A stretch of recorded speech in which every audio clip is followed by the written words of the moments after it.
All right, welcome to Careers in the Arts. I'm Brooks Tracy, and today we're honored to have with us Mike Lowery. How are you doing, Mike?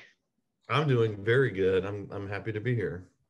And we're really happy to have you here with us. Thank you so much for taking the time to speak to us. Let's go ahead and jump right into the first question. Could you please describe your job? No, I'm unable to do that. Next question. No, I can describe my job. So I am an illustrator and author for a living. Most of what I do tends to be stuff that I illustrate, but then a lot of projects I get to also write those projects as well. And I have illustrated a lot of kids' books. I've illustrated chapter books for middle grade.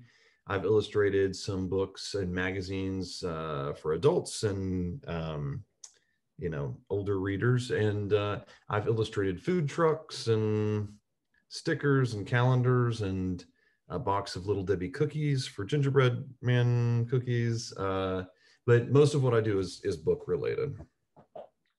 And in a moment, I will go ahead and share my screen so we can bring up your website and we'll be able to look through some of the fabulous work that you've done. But, I was curious because you have so many different commissions and there's so many different areas that you do illustrations for. Could you describe what does the average day look like for you? So this is a very tough question for me because my days are not, there's not really a standard day, but especially lately because you guys know that there's been this year-long quarantine thing. So that has changed our schedule a little bit, but typically I get up pretty early and I sit down at my sketchbook and that'll either be by myself or while my son is playing kind of next to me. And I try and work in my sketchbook for about 30 minutes every morning. And then from there, this is not planned. This is not prepared, but I keep these lists in front of me, and these are just here, not because of this, I didn't want to show you, but because I keep these lists. I make notes of all the things that I need to do, because illustration projects are rarely do I just start on it and then I work until it's done and then I turn it in and then that's the end of the project. There's usually lots of little pieces to projects.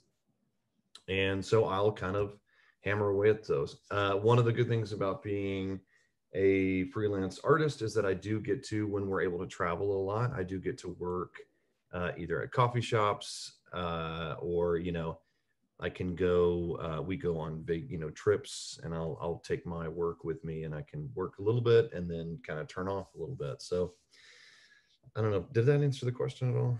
Yeah, it did absolutely. Because I know that, having looked through your catalog of work, it's so diverse. I can imagine that is a hard question for you to answer. But, I was curious though about how you got into this profession. Could you share a little bit about what your educational background is and how you ended up, doing this profession? My grandmother was an artist, and when I was in elementary school, my brother and I would go and we would stay, and she wasn't a professional artist. She was just she did it as a hobby. My brother and I would, during the summer, would go stay a week or two with her, and she would always kind of set up little still lifes for us to draw. So I think that my interest in all this stuff started really, really early. And then in terms of going to school for it, so when I ended up, I took some classes in high school that were kind of general art classes. And then I went to college and got just a art degree. And then right after college, I started teaching college. And while I was doing that, I went and got my master's degree in art and visual technology, which sounds real high tech, but it was just a painting program and it was art. Anyway, so I went to school for that. And so I studied graphic design mostly and art in focus with painting. And so I didn't really go to school and study illustration, but I think that what I learned over the years was that if you mix graphic design and painting, it kind of is illustration. So it's making art, with a message in mind. And so that's how I ended up doing illustration. And did you ever have any kind of like an aha moment where you realized like this is what you wanted to do for your career? Well, yeah. I mean, I think a question that comes up a lot when I talk at schools is, when did you start drawing? And I tend to answer that one. So I'm going to answer that in two ways. The first thing is that I never really stopped drawing. Everybody draws a lot when they're younger. And then slowly some people kind of stick with it and some people kind of taper off, or some people start comparing themselves to other artists more and they get more self-conscious, and so they're not as confident, and so they just stop drawing. And I just never fell out of drawing. I always really liked it. I wasn't necessarily always the best in my class, and I was lucky to be in classes with a lot of good artists, but my aha moment for my career, so I knew that I wanted to do art since I was really young, but my sort of aha moment in my career was, there was a point in my early 20s where I was doing graphic design because I thought that's sort of how you paid the bills. And then I was trying to do some gallery work at the same time. And I got a client who I was doing graphic design for that just let me start doing all of my drawing stuff onto a graphic design project. And that was a pretty big moment because it combined all of these things that I like to do. And I just started moving towards illustration. And what's been your favorite part so far of your profession? The bags of cash that they deliver. Typically when I'm asleep, they don't knock on the door, they just leave the bag of cash out front. No, I would say my favorite parts of illustration, I feel like I get to work on a lot of different types of projects. So getting to work on kids' books it's always been a dream of mine. I get to do greeting cards sometimes. So I work with Hallmark on projects that I write and illustrate. And it's funny, I'm realizing now that when you asked about my typical, like what a typical day looks like, I realized that I don't even mention why my studio looks like this right now. I have like these, lights and stuff set up. And that's because the last few days I've been filming a class on keeping a sketchbook. And so I'll do that for a week and then I won't do that again for a while. And so anyway, the days just kind of change. And so I think that part's kind of interesting. And I get to make these videos when I'm promoting my sketchbook classes and stuff, where I get to kind of pretend that it's like a 1970s science film or something like that. So that stuff. So I get to do a lot of different kind of stuff. And I think that's my favorite part. And I can say personally that you do a great job promoting your work. We had talked a little bit before we started recording that I actually found you on Instagram. You've got your Instagram handle at Mike Lowery Studio. And I know you do a great job on there. You've got over 184,000 followers on your Instagram now. And you're always pushing out a lot of great content and sharing everything. They're not real followers. It's robots. They're bots. It's robots that I paid to follow me. And even then they were reluctant. So yeah, no, I think that I just started doing a bunch of drawings. I think people were drawn to the fact that maybe 8 years ago or so, when I was teaching at the Savannah College of Art and Design, I would draw every morning, and while I was doing that, I would draw these weird facts as just this thing to kind of do in my sketchbook. And I think that I started posting them and it sort of caught on. And so I've been drawing weird facts for, 8 years. So I feel like if people don't like the drawings, at least they're there for, some weird nuggets of, truthful stuff that's real weird. And you've talked so much about all of the work that you do. Let me go ahead and share my screen and I'll bring up your website and we can navigate through this. If there's any particular areas on here you'd like me to stop at, or any work that you've got up here that you think would be a fun little dive into your catalog. Well, so one thing is I started doing this thing a few months ago because I got a lot of people asking, what should I draw? I sit down to draw in a sketchbook and I don't ever know what to draw. I did start putting a list up there that people can download. So your students can download that. It's up a little bit higher where it says stuff to draw. And that you have to kind of sign in to do it because I don't want people just taking it. But if you want to download that for your students and you can show them, and it's just it's one thing a day that they can draw, and it might be as simple as a lizard. And then the next day it's, draw something hairy or something that they have to kind of think of. That's great. So yeah, you'll notice that it's a lot of real playful drawing. I do a lot of handwritten type. And there's stuff on here like magazine covers, and this was a fun one that I did a little while back for Eating Well magazine. about some vegetarian options.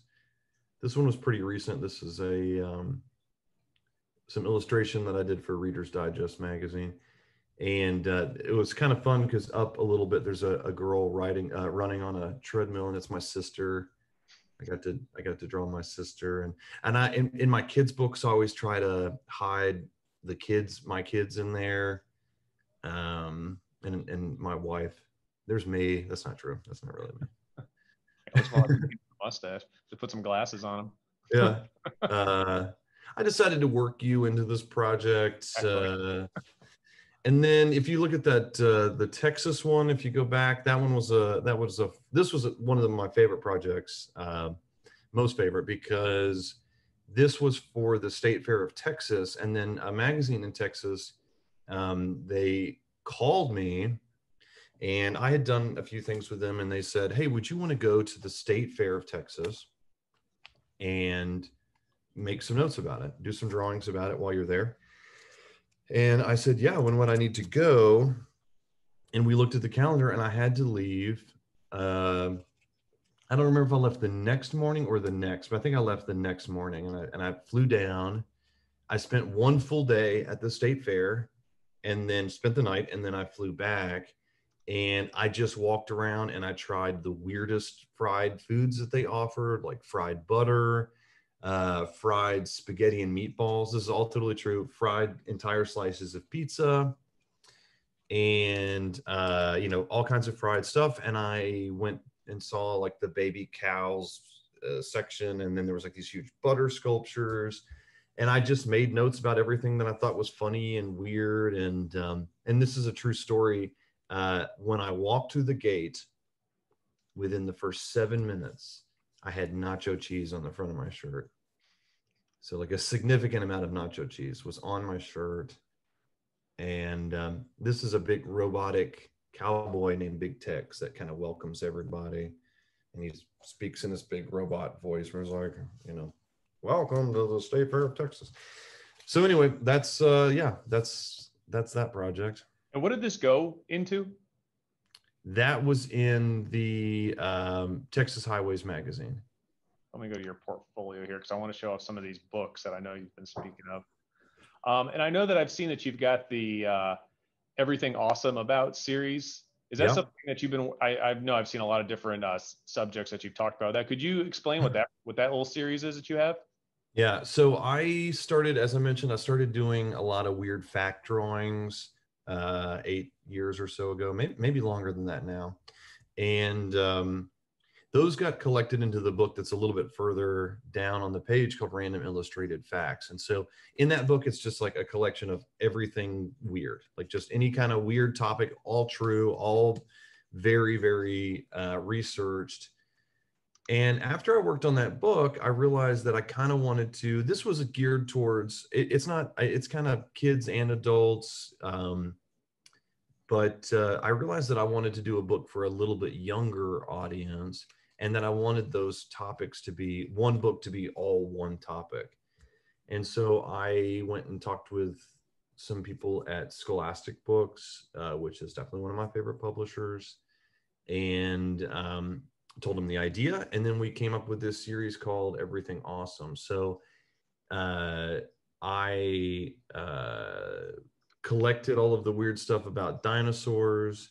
So I was in junior high when Jurassic Park came out, and I fell in love with dinosaurs. But I already really like dinosaurs, and so I've just always stayed, really liking dinosaurs. So the first book was about dinosaurs, and it has stuff that you can learn how to draw a dinosaur in there, but it's got any weird fact that I could find. And I gave out some awards to different dinosaurs, like T-Rex wasn't the biggest dinosaur. It wasn't even the biggest meat-eating dinosaur. That's the Spinosaurus, but they did have the biggest teeth. They had teeth that were the size of bananas. And I give an award for the dinosaur with the longest name, which was Micropachycephalosaurus, which is my favorite dinosaur. Do you remember the name of that dinosaur that I just told you about? I think it was like micro packaging Stephosaurus. Is that right? Whoa, you got it perfectly. Yeah, so it's the Micropachycephalosaurus, and I like that one because it makes you, you practice it for 40 seconds, and then you sound like a dinosaur genius later. And so the first one was about dinosaurs, the second was about sharks, and that was not originally my idea, was not to do one about sharks. My publisher talked to me about it, and they said, well, what would you think about doing one about sharks? And I just went into it, and I got really excited, and then I mean, I feel like there's so many things that are surrounding sharks, just things in the ocean and the tectonic plates, where it talks about why we have all these volcanoes in certain areas. And then there's prehistoric sharks and white sharks, which everyone's calls great white sharks. And then it turns, I'm going to give you two bits of information. Jellyfish is not really what scientists they call them sea jellies. And starfish are not called starfish anymore. They're called sea stars. And the game Go Fish is no longer called, no, that's not true. It's called Go Fish still. But so we talk about tsunamis and the Bermuda Triangle, and then the one that is coming out later, the one that I finished up earlier this year, is all about space, and that's everything awesome about space. And that one was the one that I sort of pitched as the second book, and it became the third book, and it's full of stuff about satellites and all the different planets, and there's a floating Tesla that's floating through space, and it's got a fake astronaut riding in it. So I talk about all that kind of weird stuff. But I would say it's funny how much, like, writing books about science like this, it's crazy how much that stuff changes even while I'm working on the books. So the biggest T-Rex ever was, for decades, the biggest was this T-Rex named Sue, and it's the biggest skeleton of a T-Rex that they had found. And a few weeks before it had to be finalized, another bigger T-Rex was found.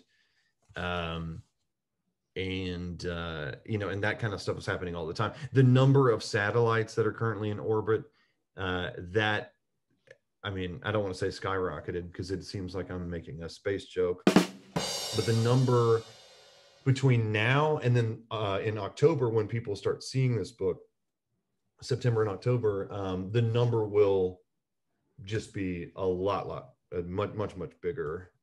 There's thousands, because they're going to be sending these smaller probing satellites that can bring us other information. So anyway, it was a good joke. I was just curious, did you plan it? All right. I was curious when I was looking at these. What is the medium that you're using for this? Is this all hand drawn, or is this through like a digital device that you're coloring this in with? First of all, I want you to know that the jokes tend to, I am the one that they pay the big bucks to make the planet jokes. And so, you have to just ask questions. No, I'm sorry. I spaced out there for a second. Oh man. So I'm sorry, I'll let you go. You're the real star of this interview. Please go ahead. No, I like it. If you could save your comments for the end of the presentation, I would appreciate it. Anyway, so these projects are really a lot of research, which I think that when I was a little younger, I was sort of intimidated by that word, and now it's just become obviously a huge part of my process, that I have to sit down and most of these things are really, researched. I have to kind of study those things. And is this, are these colored in by hands, or do you use like a tablet to color that in? So most of what you're looking at is, everything that I do is colored digitally, and most of it now is, the line art is also digital. But early on, like that Gingerbread Man book, that was done with pencil that I scanned in, and then I colored it in Photoshop. But then I started using an app called Procreate. I don't know how long ago now, 5 years ago or so, I don't know. But for a long time, I do not like drawing in Photoshop. Um, but I like drawing in Procreate a lot. And then I will finish it in Photoshop a lot. Yeah, I have a lot of students that use Procreate. I use it for some of my own drawings as well. We actually just finished up doing a unit where we were looking at some of David Hockney's recent work, where he's doing a lot of great illustrations in Procreate. It's a great application. Yeah, I don't know if you saw like Roz Chaz, who New Yorker cartoonist. She started doing her stuff recently digitally. I mean, at least her kind of Instagram post kind of stuff. And she's traditionally pen and ink and watercolor. And I know Gary Larson from The Far Side. I actually He have. just, That's actually well timed. I've actually got a Far Side cartoon of the day. well, I saw it. You know, I mean, don't look now, but if you look through that window behind you, it's just me like peeking Yeah. through. Um, but yeah, Gary Larson has started releasing new material, and a lot of that is digital. So it's kind of interesting how that's happening. But I think that really, I feel like I noticed when I saw their work. Oh, now they're doing this digital thing, and I feel like I tried to make all of my digital work really look like anything that I did traditionally before. So I do a lot of drawing when I travel. So you can see a lot of travel drawings, and I tend to, I just make a lot of notes while I'm traveling. And some of these things are for projects, and then some of them are, personal things that I then ended up using in a book later. That's great. Yeah, your work is beautiful. This is a great website to Thank look you. through, and I'll make sure to put your Instagram handle across the page right here because it's a great follow to look at all the great work that you're doing on there. So what I'm going to go ahead and do is stop share. And I just wanted to ask, since you've been so generous with your time, I wanted to make sure to get you out of here on this. To conclude the interview, could you please reflect back on your career and everything you've done so far and even are continuing to do in the future and provide whatever advice you'd like to pass along to the next generation of artists who are interested in a career like yours? Sure. First, if you could just give me a moment of silent reflection on my career so that I can think back, on these 2 decades of drawing and highs and lows in the illustration world. So if you could just give me a moment just to sort of reflect on that. Mm-hmm. Okay, I've come up with a little bit of advice. My advice, I appreciate you being patient while I did this routine for you just now. I think my biggest advice, and I think that anytime I speak at a school, anytime I speak at elementary schools or any older schools, middle schools and high schools, and this is true, colleges, if I speak at conventions, I always talk about this thing. It's not the only thing that I talk about, but I always bring it up, which is that I think that it is incredibly important for someone to keep a sketchbook. And you should have one goal with your sketchbook, and that should be to just draw in it for 30 minutes a day. That's it. So, don't set some huge goal for yourself where you're like, I'm going to draw every animal. I almost said ever invented, but I don't know that that's how animals work. Except the birds are robots, which apparently I keep hearing about these birds are robots. But don't try and make it something where you're like, okay, I'm going to draw for 4 hours a day. And it can be really, really easy. It can just be some days you make notes about what you ate, and some days you can draw the house across the street, or you might draw people that you know. You might just draw some superheroes one day. I do that sometimes. And you just don't have to think about it that much. You just have to draw. And the reason that I think that this is so important, and it's the reason that I have a career in illustration, is because I kept a sketchbook, which meant I kept practicing and I kept trying to get better. And I was trying new art supplies out. I was trying to draw different things. And I ended up finding I don't like to use the word style because then people think that that's a really specific thing. But let's say I found my voice. I realized that I like doing a lot of writing and drawing together. I liked a lot of hand lettering. I liked making jokes. They don't always land, but I do make them. And so anyway, I think that that is my biggest suggestion, is that I would keep the sketchbook and really try to do different stuff in it all the time. And it doesn't have to be something that you let, other people don't have to see it. It can just be your practice space. And then you can make, if you draw something that you like and then you want to make it bigger or paint it or something like that out of a sketchbook, then you can do that. But just 30 minutes a day, you can do it. And that's great advice. I really appreciate you passing that along to my students. I really appreciate your time here today. I look forward to looking through your Instagram account, your website, and seeing all the great work that you keep producing in the future. So thank you very much for joining us, and keep up the great work. Thank you very much. It was good. It was good to be here. Hey, kids, I'll see you next time.